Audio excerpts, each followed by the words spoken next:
Hammer and nails. Michael Elliot had an idea that he believed would revolutionize the grooming industry. The world. I believe that. I mean, you can say I believe all you want. Listen, Kevin. But the sharks were less convinced. His concept of nail salons for men failed to impress the panel of investors, who declined his offer of a 20% stake in a Hammer and Nails salon franchise for a $200,000 investment. In 2014, when Elliot first appeared on Shark Tank, he valued his company at $1 million. However, the sharks didn't bite, and the future of the business seemed uncertain. Guys that walks through my door, millionaires, to the guys that work at the cable company. What's your background? Well, But Michael Elliott's story didn't end there. Despite being rejected by the sharks, his idea caught the attention of angel investors who had seen the episode. With $200,000 of seed money, Elliot was able to launch his business, and he soon found that there was a huge demand for nail salons catering to men. Fast forward to mid-2017, and the Hammer and Nails chain had grown to 232 licensed franchise locations with a staggering valuation of $100 million. What made Hammer and Nails so successful? The answer lies in Elliot's unique approach to the grooming industry. By targeting men specifically, he was able to tap into a market that had previously been largely ignored, and it turns out that men really do want manis and petties. The success of Hammer and Nails is a testament to the power of a good idea and the persistence needed to bring it to fruition, even when faced with rejection from some of the most prominent investors in the business world. You guys are nothing burgers in this space.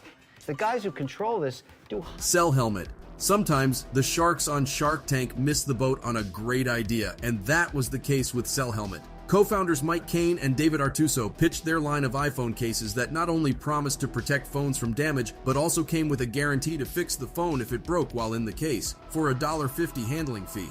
While it sounded like a great idea to viewers, the sharks didn't see the potential and passed on the investment opportunity. So if I broke my phone using someone else's case, then I went out and bought your case for $44.95, thinking, aha, I'm gonna pull a quickie on these guys. But Cain and Artuso didn't let that stop them. They left the tank with a newfound buzz surrounding their product. Potential customers and business associates flooded their email boxes, and Eldridge Communications, a Verizon wireless retailer, not only invested in Sell Helmet but also signed a distribution deal, making the product available in its 15 Pennsylvania stores. Additionally, over 200 other stores from around the U.S. expressed interest in Sell Helmet, and direct orders for the case.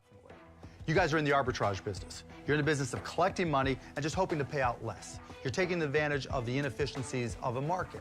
Is more than doubled. In fact, in the 24 hours following the show's airing, an additional 1,300 units were sold online. It's a classic case of a brilliant idea not being appreciated in its time. At the time of the pitch, there wasn't anything like Sell Helmet on the market, making it a risky investment for the sharks. However, they failed to understand the potential impact a new and needed idea like this could have on the market. Today, it's hard to find someone who doesn't have a protective layer on their phone, and Sell Helmet is a major player in that space. While they may not have landed a shark on the show, Cain and Artuso ultimately came out on top. Who? It's Jamie. Come in. Ring. When Jamie Siminoff pitched his product, Doorbot, on Shark Tank in 2013, he was already registering $1 million in annual sales. Doorbot was a doorbell with an integrated video camera that sends alerts and video feed directly to the owner's smartphone, allowing homeowners to see and speak with whoever is at the front door or ignore the visitor completely. Siminoff was asking for $700,000, valuing his company at $7 million, but only Kevin O'Leary made an offer. A $700,000 loan, a 7% royalty on all future sales. You know what? When I jump in, I've got to add enough value that this company, instead of being worth $7 million, could be worth $80 million, $90 million. I just don't see that progression. And 5% of the company's equity. Siminoff turned the deal down and left empty-handed. Despite the lack of investment from the sharks, sales continued to improve. Siminoff raised the $700,000 from other sources before the show even aired. And after the show aired, Doorbot sales jumped an additional $5 million. A group of venture capital investors, including billionaire Richard Branson, put $28 million into the company, giving it a $60 million valuation. In early 2017, the company raised $109 million from VCs. Just over a year later, Amazon bought Ring, the smart doorbell maker, for more than $1 billion. By the time of the acquisition, Ring had raised $209 million and was last valued at $760 million, according to PitchBook. Ring is now not only a major part of people's lives, but it's also on TV via commercials with Allstate, has been featured in TV shows like Blue Bloods, and more. This success story is a reminder that sometimes you have to follow your gut and understand that your worth is sometimes more than people are telling you. Simonoff's idea was innovative and has revolutionized home security. The Sharks may have missed out on the opportunity, but Ring's success has shown that sometimes the value of an idea is not immediately apparent. Rocketbook. 2.2 million. What? Wow. How much did it sell?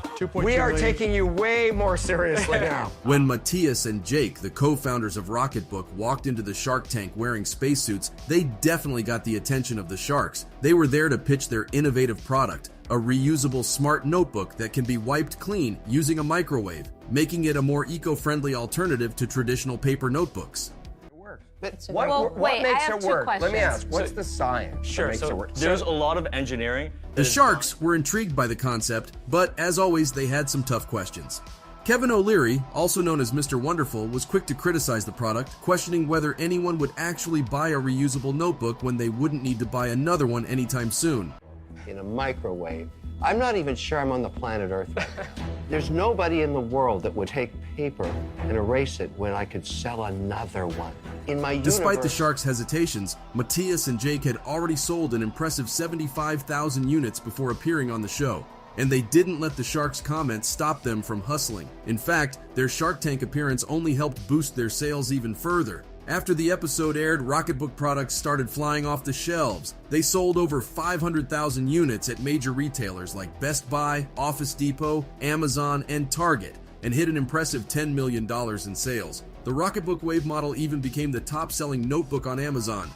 $300,000 on something that might make $100,000. Trouble is, you gotta eat, literally. Correct. So you gotta pay yourself most of the profits. The Smart Baker. In 2012, Daniel and Stephanie Rensing walked onto the Shark Tank stage seeking a $75,000 investment in their business, which manufactured pre-cut parchment paper sheets, cupcake towers, and aprons. At the time, Daniel was focusing on their baking tool business, which was bringing in $72,000 in annual sales, while Stephanie had just been laid off from her teaching job the day before taping began. 3 Sharks are out. Damon and Barbara are Stephanie and Daniel's last chances to make a deal. Are you making an offer? I'm not sure. So securing a deal with the Sharks was the only option for them. Damon, John, and Barbara Corcoran made offers for the Rensings company, but their terms differed. John wanted a 40% stake in the business, while Corcoran offered the same percentage plus a 5% royalty fee. Despite John's offer, it was Corcoran's prior success with another baking business that convinced the Rensings to accept her proposal. Today, the Smart Baker continues to experience steady growth since the couple appeared on the show. The company has gone from selling just their cheat sheet apron on Etsy to having sold tens of thousands of cupcake stands, ranging in price from $1.19 to $1.90, and hundreds of thousands of packs of parchment paper, ranging in price from $3.50 to $1.08. Their products have also been featured on QVC and are currently available at Michael's craft stores nationwide on Amazon as well as on their website.